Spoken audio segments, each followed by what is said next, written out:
Praise the lord. దేవుని నామానికి మహిమ కలుగును గాక. జూన్ 17 ఈరోజు మనం నేర్చుకోవాల్సిన పాఠము నేను చెప్పను, మీరే చెప్పండి. పైన ఫోటోని చూసి మీరు ఆలోచించండి.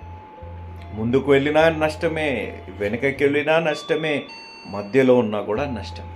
అలాంటి పరిస్థితుల్లో మీరుంటే నేను ఒక సలహా ఇచ్చేది, మీ ఆత్మీయ సహోదరుడిగా, కుమారుడిగా, స్నేహితుడిగా ఒకే సలహా: దేవుడిపై ఆధారపడండి.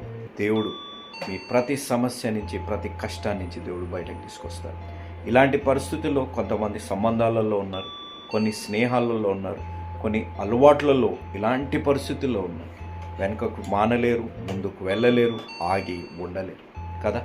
సంబంధాలు, స్నేహాలు, అలవాట్లు ఇవన్నిట్లో. కానీ ఒక్కటి గుర్తుపెట్టుకోండి, మనకి ఆ సమస్య నుంచి బయటకి రాలేని పరిస్థితులు, చిక్కుముళ్ళలో మనం ఉన్నప్పుడు దేవుడు ఆ పరిస్థితుల్లోంచి మనల్ని బయటకు తేగలిగిన దేవుడు ఉన్నారు. గాయం కలిగిన గాయాన్ని మాన్పే దేవుడు మన తోడున్నారు. అట్టి గొప్ప కార్యము మీ జీవితాల్లో దేవుడు చేయనుగాక. ఆమేన్.